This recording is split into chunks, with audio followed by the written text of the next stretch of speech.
우리 곁에 계신 분들과 이렇게 인사하겠습니다. 당신은 아바의 사랑받는 자녀입니다.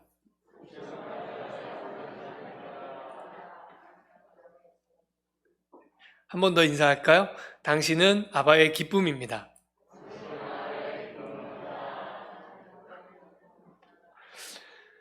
네, 2달 가까이 방역 2단계 또 2.5단계 이렇게 유지가 되었기 때문에 원칙적으로 비대면 예배로 이렇게 진행이 되다가 지난 주일 오후에 1단계로 완화한다고 이렇게 발표가 됐습니다.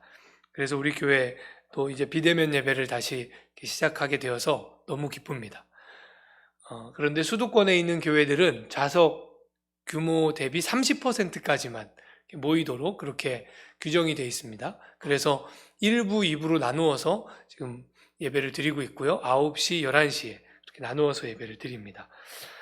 다시 비대면 예배가 되지 않도록 여러분 개인 방역에 아주 철저하게 좀 신경을 쓰셔서 잘 생활하시기를 부탁을 드리고, 교회 방역 조치에도 지금까지 잘 따라와 주신 것처럼 앞으로도 잘 따라와 주시기를 부탁을 드립니다.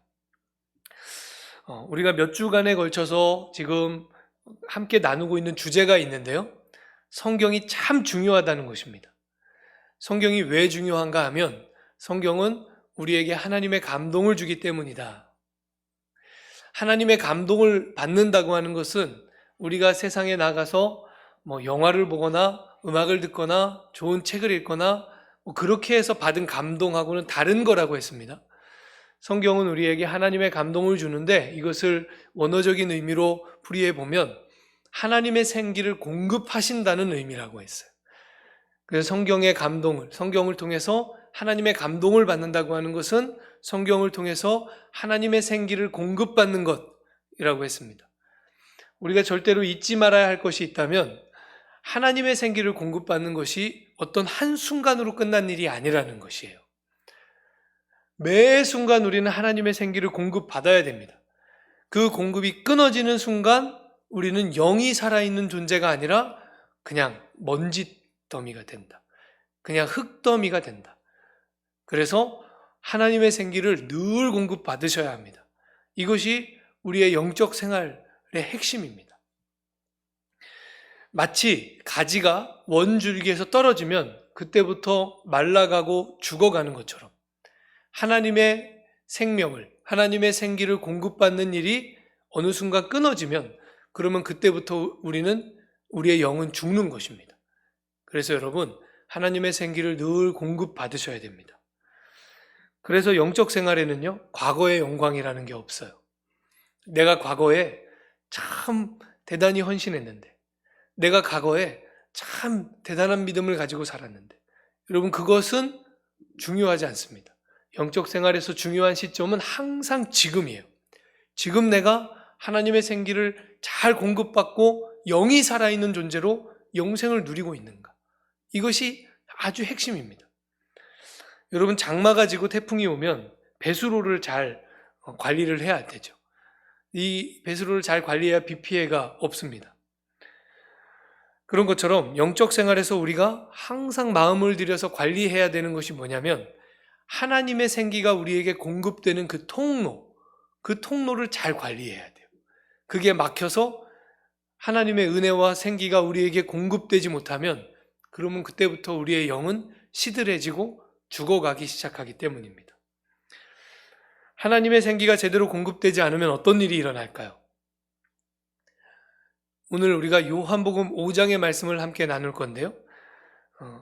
우리가 지난주에도 요한복음 5장을 함께 나눴는데 지난주에 나눈 말씀의 바로 앞장면이에요. 베데스다 연못에 대한 이야기입니다. 이 베데스다 연못의 이야기가 우리에게 아주 중요한데요. 중요한 이유는 무엇이냐면 하나님의 생기가 제대로 공급되지 않으면 하나님의 백성들의 삶이 어떻게 변질되는가 하는 것을 우리에게 아주 명확하고 뚜렷하게 보여주는 말씀이 이 요한복음 5장의 베데스다 연못 이야기이기 때문입니다. 요한복음 5장에서 예수님은 유대인의 명절, 아마도 유월절이었을 거예요. 유대인의 명절을 맞아서 예루살렘에 올라가십니다. 그러면서 이제 말씀이 시작돼요. 예루살렘으로 가신 예수님이 예루살렘에 가자마자 처음으로 방문하신 곳 있었어요. 갈 때마다 그곳을 방문하셨다는 뜻은 아니고 이 요한복음 5장에서 예루살렘에 가셔서 처음으로 가신 곳. 2절 말씀에 그곳이 어딘지 나오는데 예루살렘에 있는 양문 곁에 히브리 말로 베데스다라 하는 못이 있는데 거기 행각 5이 있고, 예수님이요 예루살렘 성전에 가시자마자 그 성전 북쪽에 있는 인공 연못입니다. 베데스다라고 하는 인공 연못에 처음으로 가십니다. 왜 예수님은 베데스다 연못으로 가셨을까요? 그 이유를 알려면 이 베데스다 연못에서 어떤 일이 벌어지고 있었는지를 좀 살펴봐야 됩니다. 베데스다 연못에 대해서 우리가 알고 있는 이 말씀을 통한 정보는 뭐냐면 그곳에 많은 병자들이 모였다는 거예요. 3절에 그 안에 많은 병자, 맹인, 다리 저는 사람, 혈기 마른 사람들이 누워. 베데스다 연못가에는 온갖 병자들이 모여 있었습니다. 이유가 뭐죠? 어떤 한순간을 기다리면서 그곳에 모여 있는 거예요. 어떤 순간입니까? 3절 후반부에 물의 움직임을 기다리니. 이 많은 병자들이 함께 모여서 어떤 한순간을 기다리고 있었냐면 베데스다 연못에 물이 움직이는 순간을 기다리고 있는 거예요. 왜냐하면 이 물이 움직이는 것에 대한 그 베데스다 연못에 전설이 하나 있었기 때문입니다. 어떤 전설이냐? 베데스다 연못의 물을 가끔 한 번씩 천사가 내려와서 그것을 움직이게 하는데 그때 그 연못에 제일 먼저 몸을 담근 사람, 그 사람 어떤 병을 가졌든지 그 병이 낫는다 하는 전설이었어요. 그래서 수많은 사람들이 그곳에 함께 모여 있었습니다. 여러분, 이 전설이 사실이었을까요? 아니었을까요? 베데스다 연못물이 움직일 때 그곳에 몸을 담그는 사람이 정말로 나았을까요? 안 나았을까요? 몰라요. 성경에 안 나와요. 그러니까 이 베데스다 연못에 깃들여 있는 이 전설이 사실인지 아닌지 몰라요.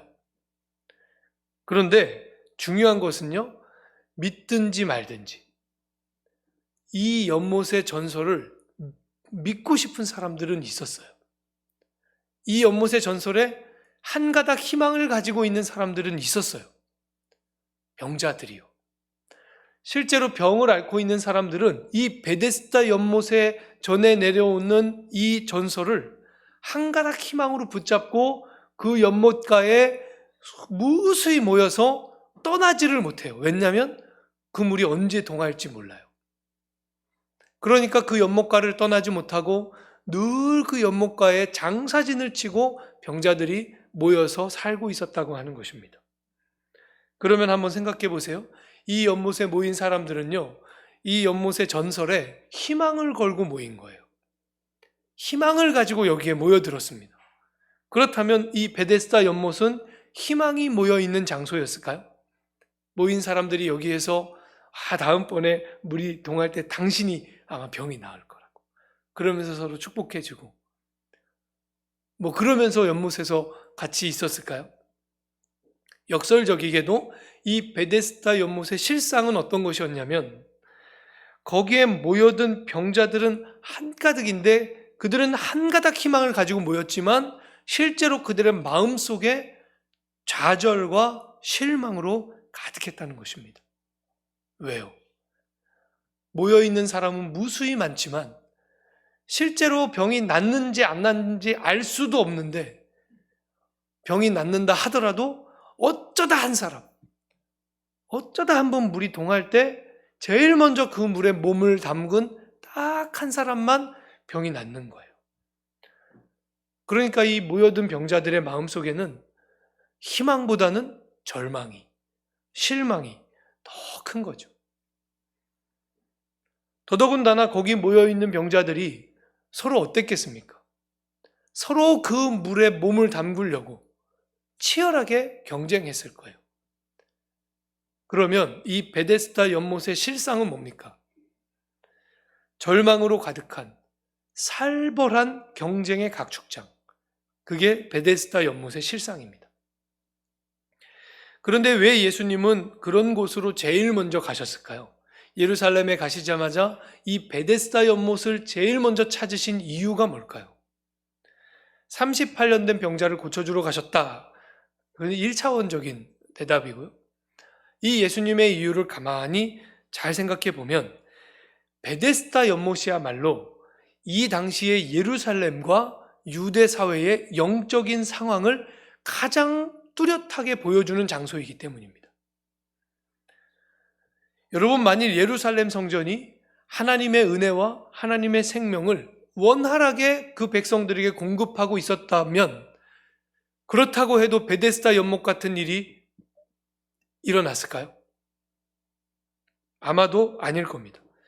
하나님의 생명이 풍성하게 공급되고 있었다면 하나님의 백성이 확인되지 않는 한 가닥 전설의 희망을 걸고 그곳에 그렇게 무수히 많이 모여들지는 않았을 거예요. 그러니까 하나님에게 희망을 걸지 못했기에 베데스다의 전설에 희망을 건 거예요. 즉 베데스다 연못은 하나의 어떤 현상으로 읽으셔야 돼요. 사회현상. 어떤 사회현상이냐? 하나님의 백성이 하나님의 생명과 하나님의 은혜를 제대로 공급받지 못해서 일어난 영적 목마름의 현상. 그게 베데스다 연못입니다.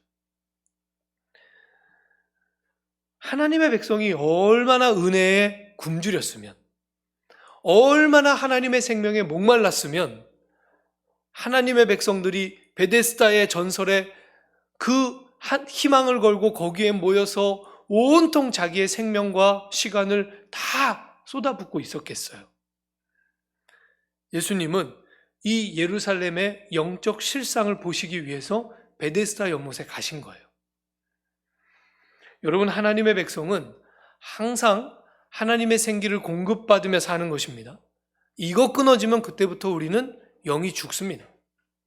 그때부터 하나님의 백성으로서의 정체성이 흐릿해집니다. 그때부터 영이 살아있다고 하는 증거들이 삶에서 사라지기 시작합니다. 여러분, 요한복음에 제일 중요한 단어가 뭔가요? 요한복음에서 제일 중요한 단어. 그거는 영생이에요. 영생. 표현대로 그대로 그 표현대로만 하면 영원한 생명이라는 표현이에요. Eternal Life라고 돼 있어요. 근데 이 영원한 생명은, 요한복음이 말하는 영생은 시간적으로 영원한 생명을 얘기하는 것은 아니에요. 앞으로 우리는 그래서 영생을 신약 성경에서 영생이라는 단어를 만나면 영혼의 생명 이렇게 읽으시면 돼요. 영혼의 생명. 영이 살아있다고 하는 뜻이에요. 그 창세기 2장에서 하나님이 그 코에 생기를 불어넣으시자 생명, 영이 살아있는 존재가 되었다 하는 그 말씀하고 똑같은 의미예요. 영생은 영이 살아있다는 뜻입니다. 그러니까 영생을 누린다고 하는 것은 하나님의 생기를 공급받고 하나님의 은혜를 공급받고 영이 살아있는 채로 산다고 하는 뜻이에요.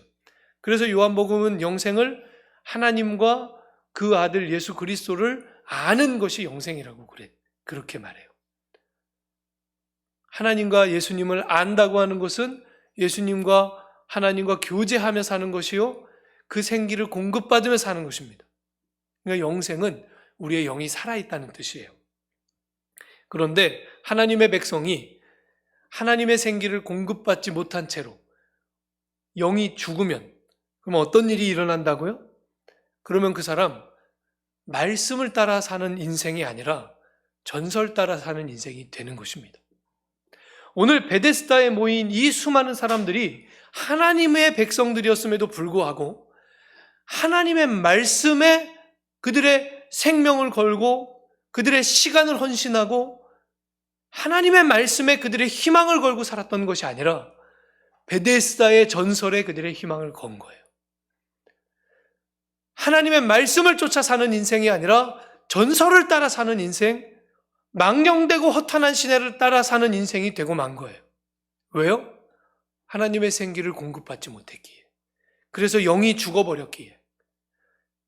그런 일이 벌어졌다고 하는 것입니다. 사도 바울이 그 영적인 아들이요 제자인 디모데에게 에베소 교회를 부탁합니다. 그리고 나서 에베소 교회에서 어떻게 목회해야 되는가 하는 것을 알려주기 위해서 쓴 서신이 디모데전서, 디모데후서예요. 디모데전서에서 바울이 에베소 교회를 목회할 때 이렇게 성도들을 이끌어야 한다 하는 이야기를 하는데 1장 4절에서 이렇게 말해요. 신하와 족보에 끝없이 몰두하게 하지 말게 하려 함이라. 이런 것은 믿음 안에 있는 하나님의 경륜을 이름보다 도리어 변론을 내는 것이라. 앞으로 디모데야, 너 에베소 교회 성도들을 이끌 때 에베소 교회 성도들이 신화에 몰두하게 만들면 안 돼. 이런 거예요. 또 디모데전서 4장 7절에 가면 디모데 개인에게도 동일한 권면을 바울이 줍니다.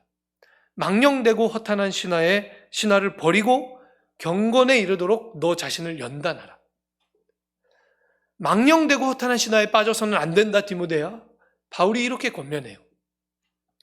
여러분, 망령되고 허탄한 신화에 몰두하는 것, 그것은 목회자의 길도 아니고 성도의 길도 아니라는 얘기입니다.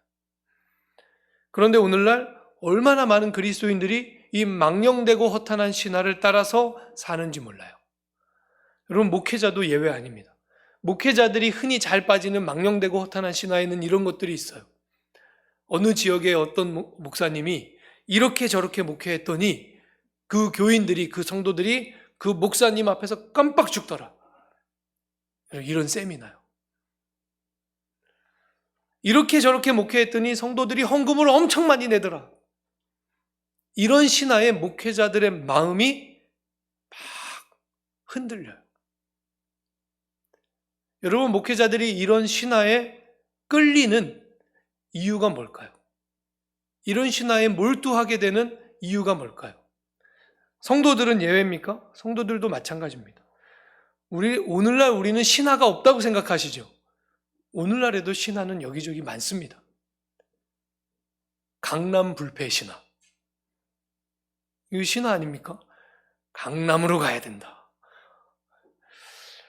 스카이 신화, 부동산 신화, 갭투자 신화. 여러분, 이런 신화들이 오늘날에도 계속해서 만들어지고 사람들이 거기에 몰두하며 삽니다. 심지어 성도들도, 하나님의 백성들도 거기에 몰두하면서 살아요. 도대체 이유가 뭘까요? 왜 우리가 이런 망령되고 허탄한 신화에 자꾸 몰두하게 되는 걸까요? 왜 거기에 우리의 마음이 끌리고 그런 일들에 우리가 우리의 시간과 우리의 생명을 헌신하게 되는 걸까요? 하나님의 생기에 굶주려서 영이 죽었기 때문입니다. 하나님의 생기가 원활하게 공급되지 않아서 그 영이 죽으면 하나님의 말씀을 따르는 인생 아니라 신화를 따르는 인생, 전설을 따르는 인생이 되는 거예요. 오늘날 교회가 세속화된다고 하죠. 세속화된다는 얘기는 이런 얘기입니다. 교회가 운영되는데 그 운영되는 모습을 보니까 세상의 원리를 따라서 운영하더라는 거예요. 교회가 세상의 무슨 다른 단체들처럼 그렇게 운영되더라는 거예요. 그 이유가 뭘까요? 하나님의 생기가 원활하게 공급되어서 영이 살아야 되는데 그 영이 죽었기 때문입니다. 영이 죽으면 말씀을 따라 살지 않고 전설 따라 삽니다. 신화를 따라 삽니다. 세상의 논리들을 따라 삽니다. 하나님의 생명이 충만하게 공급되지 않으면 그래서 온 세상이 다 베데스다 연못처럼 되는 거예요. 교회도 예외 아니고요. 성도들의 삶도 예외 아니고 목회자의 삶도 예외 아닙니다. 영이 죽으면 다 베데스다 연못처럼 됩니다. 여러분, 하나님의 생명을 항상 공급받고 영이 살아있는 채로 사셔야 됩니다. 영생을 누리며 살아야 됩니다. 우리가 베데스다 연못에 대한 여러분 지금까지 이 베데스다 연못을 어떻게 생각하셨습니까? 하나님의 은혜가 있는 곳, 하나님의 기적이 베풀어지는 곳. 여러분, 요한복음은 그러한 어떤 의미로 베데스다 연못을 우리에게 소개하고 있는 게 아니에요. 그 반대입니다. 베데스다 연못은 은혜의 장소로서 우리에게 제시되고 있는 게 아니고요. 예루살렘과 이스라엘이 영적으로 얼마나 심각하게 병들어 있었는지를 우리에게 알려주기 위해서 지금 제시되고 있는 곳이 바로 베데스다 연못입니다. 특히 오늘 고침받은 이 38년 된 병자를 여러분 잘 기억하시기 바랍니다. 우리가 지난주에 이 사람에 대한 이야기를 이미 한번 나눴죠. 하나님의 생명이 끊어져서 영이 죽어버린 사람의 모습이 어떠한 것인가?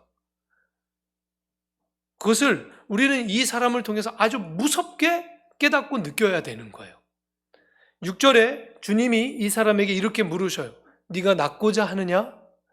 네가 낫고자 하느냐? 이렇게 물으십니다. 그런데 이 사람의 대답을 들어보세요. 낫고 싶으냐고 하는 이 예수 그리스도 앞에 이 사람이요, 주저리 자기 신세 한탄을 합니다.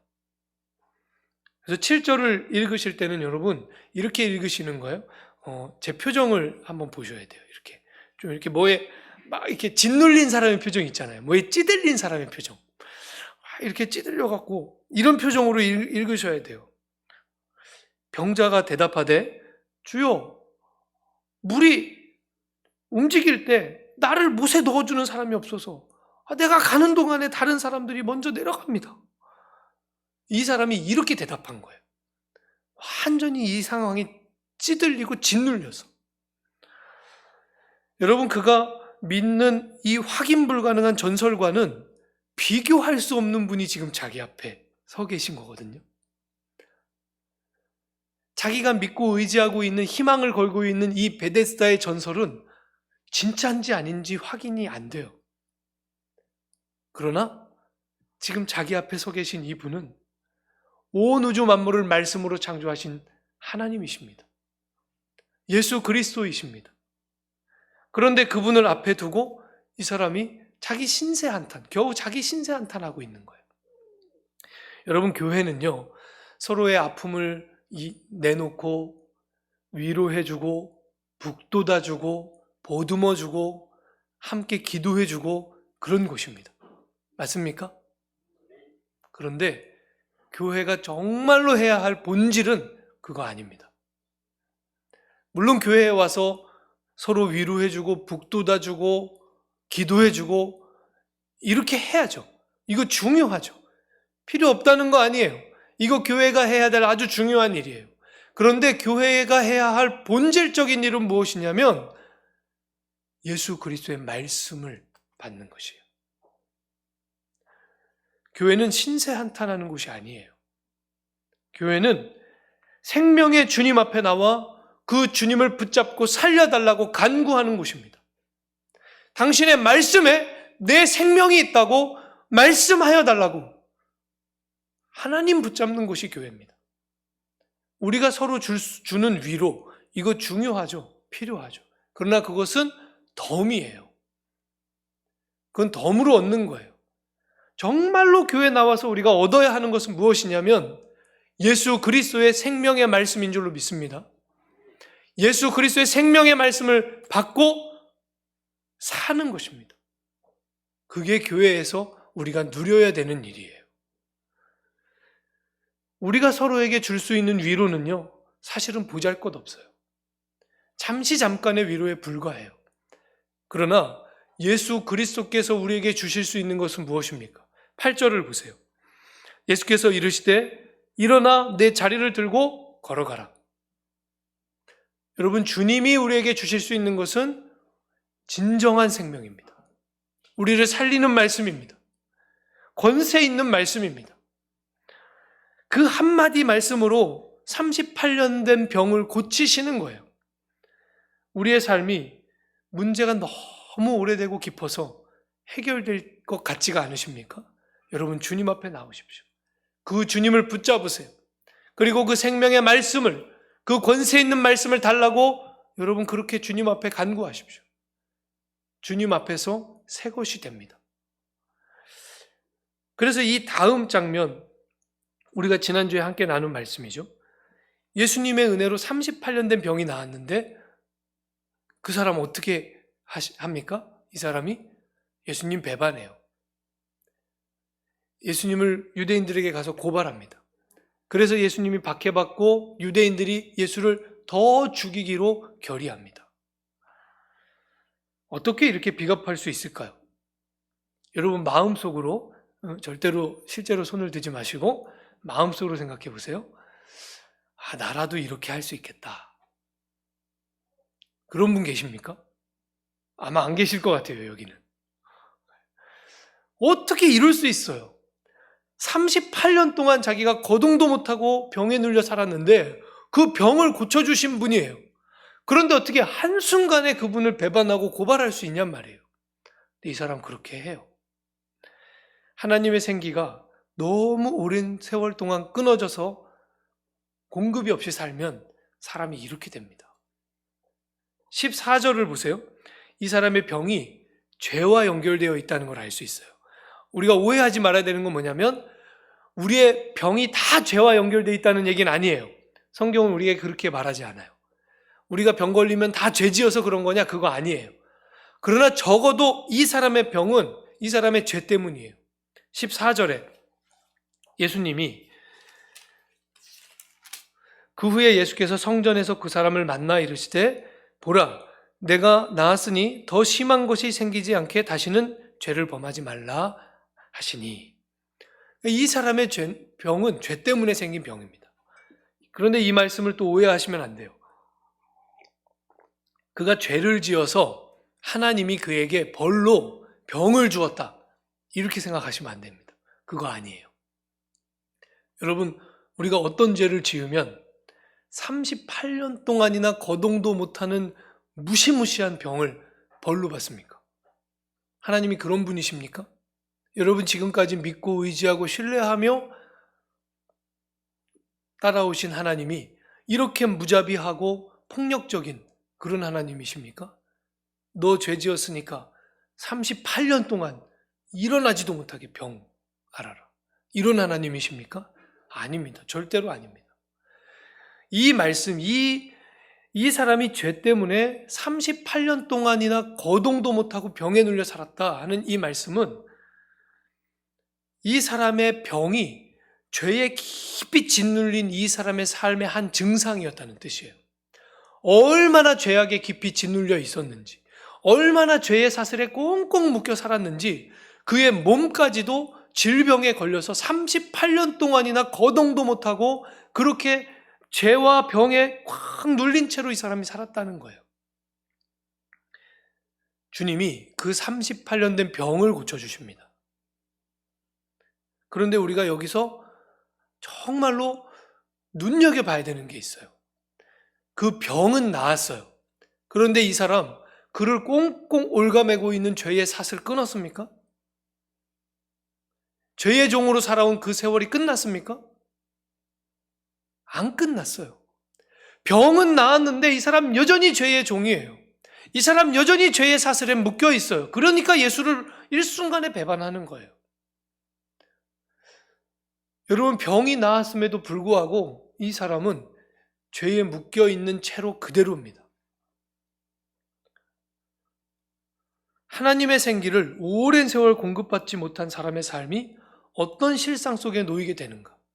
어떤 영적인 상태에 놓이게 되는가? 여러분 이 사람을 통해서 우리가 아주 뼈에 깊이 새겨 넣어야 됩니다. 잊으시면 안 돼요.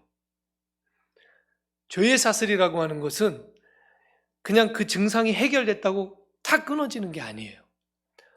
그 사슬이 우리를 깊이 올가매면 올가맬수록 이걸 끊어내는데 엄청나게 영적 싸움을 싸워야 되는 것입니다. 그러니까 이 사람은요 사실은 그 병이 나았잖아요. 그러면 그 은혜에 힘입어서 예수님께서 보여주신, 예수님께서 베풀어 주신 그 은혜에 힘입어서 자기를 올가매고 있는 죄의 사슬을 끊어내기 위해서 지금부터 삶을 살았어야 됐어요. 이때부터. 그런데 이 사람은 그렇게 살기를 포기합니다. 여전히 죄에 묶인 채로 그렇게 살아요. 죄의 사슬에 오랜 세월 묶이는 것, 여러분 이거 방치하시면 안 됩니다. 혹시 지금 내 인생을 이렇게 뭔가 죄의 그늘이, 죄의 사슬이 올가매려고 하는 그런 어떤 상황 속에 있다면, 그런 걸 느끼신다면 여러분, 그걸 느낀 그 즉시 예수 그리스도 앞에 나아가서 그 보혈의 공로와 그 말씀에 힘입어서 여러분 그걸 끊으셔야 됩니다. 그걸 방치하시면 안 돼요. 죄의 사슬에 깊이 묶이면 묶일수록 옴짝달싹 못하게 됩니다. 그러면 완전히 죄에 묶여서 그걸 끊어내는데 엄청난 영적 싸움이 필요해요. 그래서 오래 방치하시면 안 돼요. 여러분, 이 38년씩 죄의 사슬에 방치된 인생, 이 사람이 은혜를 경험하고도 여전히 죄에 묶여 있는 이 모습을 잊지 마십시오. 무서워하셔야 됩니다. 그러니까 여러분, 한번 반대로 생각해 보세요. 하나님의 생기를 공급받고 영이 살아있는 존재로 산다고 하는 것, 이것이 얼마나 귀하고 소중한 일입니까? 우리가 오늘도 말씀을 통하여 하나님의 은혜를, 하나님의 생기를 공급받을 수 있다고 하는 것, 이것이 얼마나 놀라운 축복입니까? 영생을 누리며 산다고 하는 것은 너무나도 귀한 은혜입니다. 베데스다 연못의 교훈을 잊지 마십시오. 38년 동안 죄에 짓눌려 산 이 인생이 우리에게 주고 있는 이 무서운 교훈을 여러분 잊지 마십시오. 인생을 살면서 제일 필요한 지혜가 있다면 무엇이 중요한지를 아는 것입니다. 우선순위를 아는 지혜. 여러분, 하나님의 생기를 공급받는 것보다 더 중요한 것은 없는 줄로 믿습니다. 우리의 인생에 하나님 아버지의 그 생기를 공급받는 일보다 더 중요한 일은 없습니다. 세상 뭘 준다고 해도, 세상에 어떤 일이 있어도 하나님 아버지의 이 생명을 공급받는 일, 이것은 저에게 가장 귀한 일입니다. 이것 먼저 하겠습니다. 항상 생기를 공급받고 영이 살아서 살아가시기를 주님의 이름으로 축원합니다. 그래서 우리가 이 세상에서는 베데스다의 전설이 여전히 활개치고 있죠. 세상에 나가면 저기 가면 성공한다더라, 저걸 하면 잘 산다더라, 그런 어떤 이 세상의 베데스다의 전설들이 여전히 넘쳐나고 있지만, 이 전설을 따라 사는 인생 아니라 저와 여러분은 생기를 공급받고 영이 살아서 하나님의 말씀을 따라 사는 인생, 하나님의 말씀에 참된 구원과 생명이 있음을 분명히 믿고 그 믿음을 쫓아서 사는 인생. 그래서 이 세상에서는 아주 강력하게 힘을 발휘하는 그러한 베데스다의 전설들이 우리의 인생에는, 우리의 인생 앞에서는 아무런 힘을 발휘하지 못하는 그런 권세 있는 인생, 능력 있는 인생 다 될 수 있기를 주님의 이름으로 축원합니다. 기도하겠습니다.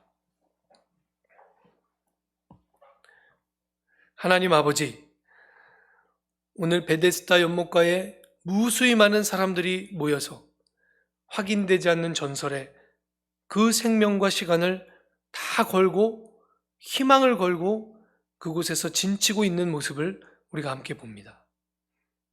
하나님이 이 시대도 이와 같습니다. 많은 사람들이 베데스다 연못의 전설에 희망을 걸고 삽니다. 그러나 우리는 그 전설의 희망을 걸고 사는 인생 아니라, 신화에 쫓아 사는 인생 아니라 하나님의 말씀을 따라 사는 인생 되게 하여 주옵소서.